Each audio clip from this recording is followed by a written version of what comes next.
أعوذ بالله من الشيطان الرجيم. بسم الله الرحمن الرحيم.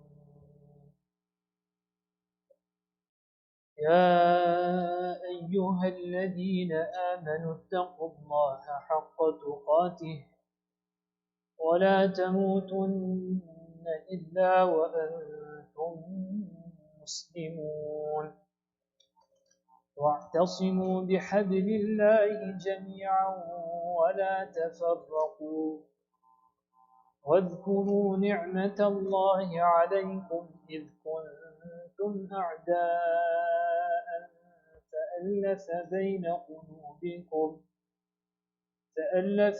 قلوبكم فأصبحتم بنعمته إخوانا وكنتم على شفا حفرة من النار فأنقذكم منها كذلك يبين الله لكم آياته لعلكم تهتدون.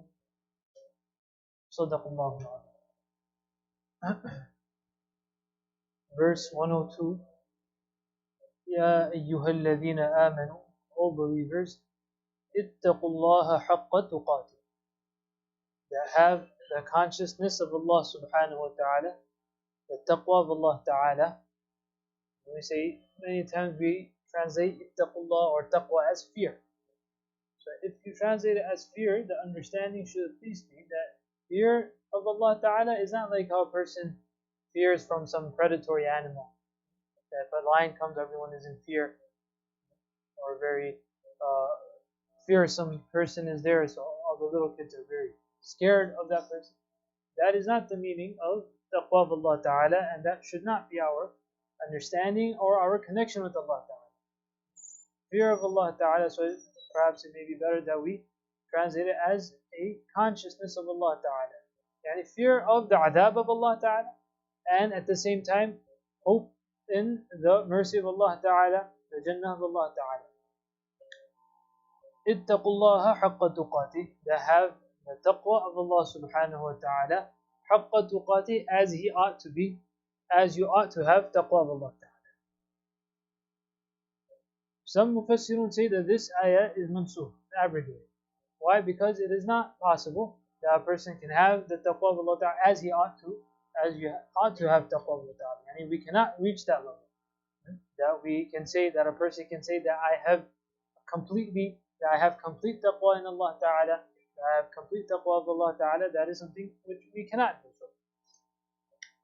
Other mufassirun say no, the ma'na of this ayah, which is perhaps a more preferred understanding, is that what it means is the best that a person can do. The best a person can do, the best a person can bring himself towards that. That is what is desired. So, ittaqullaha haqqa tuqatih, have the fear of Allah Ta'ala, consciousness of Allah subhanahu wa ta'ala as he ought to be feared, or as you ought to have his consciousness or his taqwa, meaning to the best of your abilities. To the best of your abilities. Now this doesn't mean to say that a person can pick and choose what part of deen that he will follow. Yani after taqwa is of levels. Taqwa is of levels. The minimum level of taqwa is starting with iman in Allah Ta'ala, then moving into the ibadat and etc., the fara'id. So merely fulfilling the fard or fara'id of Allah Ta'ala, the obligations which are upon a person, this is also a level of taqwa.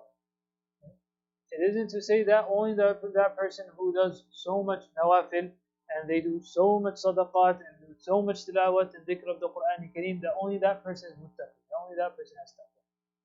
So even coming and praying one's fara'id, his obligations, a person does one hajj in his lifetime, zakah comes, he fulfills that, Sawm comes, he performs his Sawm, his fasting in the month of Ramadan.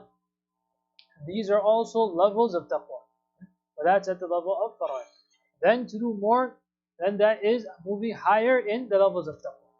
Now this doesn't mean to say again a person should settle for the lowest. Allah subhanahu wa ta'ala in the Quran Kareem says, وَسَابِقُوا إِلَى مَغْفِرَةٍ. Do musabaqa. Musabaqa means that a person, like almost you can translate it as race towards it. That compete with one another. Just as a person in this world would like to compete with someone, that if my friend has a certain grade, then I want to be even better in school, that I should score even higher in my examination, in my test, or that if so and so is able to get this job, then I should also be able to do so, even if it be a healthy competition. I'm not talking about unhealthy competition. Even healthy competition, that is good in the dunya.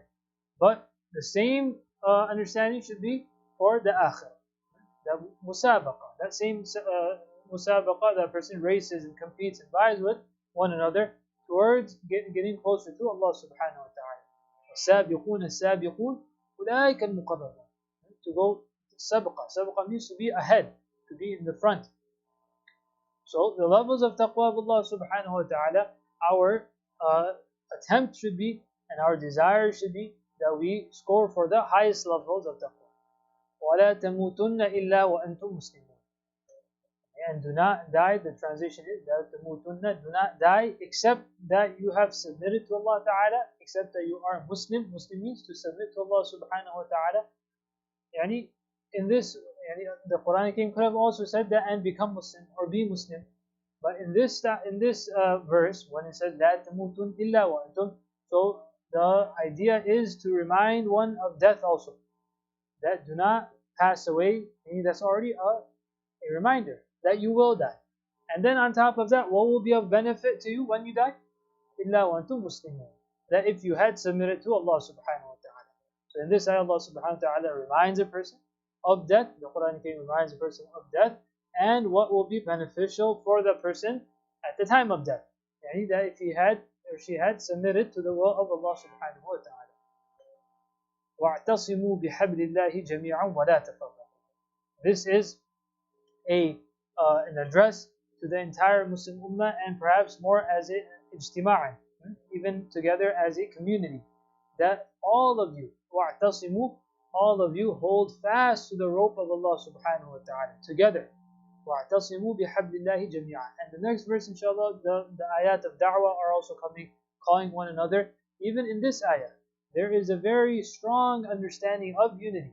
That it's not sufficient to say that I have practiced, I practice upon Islam, that I fulfill the fara'id and obligations, and I know my deen. But no, it's to move together.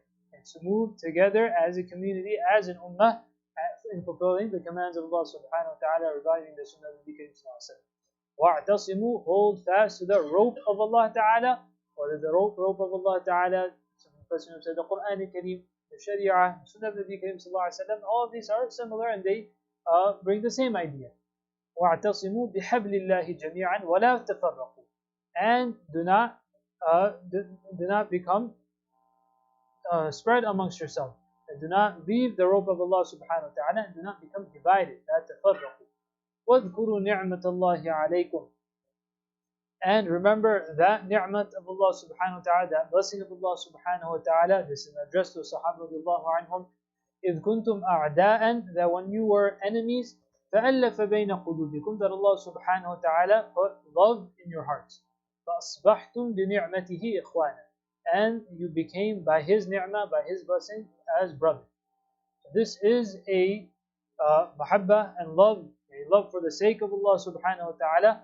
This is a great ni'mah of Allah subhanahu wa ta'ala, and this is something which we should make dua for and we should work towards. That Allah subhanahu wa ta'ala in the Quran Kareem is saying that this is something you should remember. That this isn't something which is that does not have any significance. It's not something insignificant. It is very significant. وَاذْكُرُوا نِعْمَةَ اللَّهِ عَلَيْكُمْ. It is a huge, it's a humongous ni'mah of Allah subhanahu wa ta'ala upon you, that after you were a'da, enemies unto one another, Allah subhanahu wa ta'ala put love. So that already tells us that many times when we're speaking about the ummah, then we should understand that love and unity is also from Allah subhanahu wa ta'ala. That love and unity is from Allah subhanahu wa ta'ala. And if it is from Allah subhanahu wa ta'ala, then what will draw that from that love of Allah ta'ala? That will only be based upon following the commands of Allah subhanahu wa ta'ala. There will never be true mahabbah, true love, whether it be in the family, whether it be in the ummah, based upon batil, Upon falsehood, there will never be true mahabbah. So if the ummah acts upon the commands of Allah subhanahu wa ta'ala and they unite upon the Quran of Allah ta'ala, the Sunnah of Nabi Karim sallallahu alayhi wa sallam, then Allah subhanahu wa ta'ala will send this ulfa also. And that's mahabbah. فَأَلَّفَ بَيْنَ قُلُوبِكُمْ فَأَصْبَحْتُمْ بِنِعْمَتِهِ. And that is what history tells us. History of Sahaba radiallahu anhum. The Sahaba radiallahu anhum, they did not have ties based on trade. It wasn't that because they had very good trade ties amongst one another, or that they used to have very good political ties or such. That's not what brought them together. Whenever we study the seerah of the Sahaba radiallahu anhum, the history, the tarikh of the Sahaba radiallahu anhum, what we find is that because they all submitted to the command of Allah subhanahu wa ta'ala together as a community, so then as a result of that, Allah subhanahu wa ta'ala put that. وَكُنْتُمْ عَلَى شَفَا حُفْرَةٍ مِّنَ النَّارِ. And how horrible is that scene, that if Allah subhanahu wa ta'ala was not to put this mahabbah, that you were, Allah subhanahu wa ta'ala is addressing the Sahaba, that you were upon the brink of a pit of fire. And if you can imagine a pit of fire, and you're on the brink of it, and it's only about to happen that you will fall into that. وَكُنْتُمْ عَلَى شَفَا حُفْرَةٍ مِّنَ النَّارِ فَأَنْقَذَكُمْ مِنْهَا. Enmity is drawn, the picture of enmity over here is of that of fire. The enmity and animosity amongst one another is like fire. فَأَنْقَذَكُمْ مِنْهَا. That Allah subhanahu wa ta'ala saved you from that. كَذَلِكَ يُبَيِّنُ اللَّهُ لَكُمْ آيَاتِهِ لَعَلَّكُمْ تَهْتَدُونَ. In this manner, Allah subhanahu wa ta'ala clearly explains His ayat, His verses, so that you may be rightly guided. May dua that Allah subhanahu wa ta'ala gives us understanding of the Quran Kareem, and Allah ta'ala puts mahabbah, ulfa and love in our communities.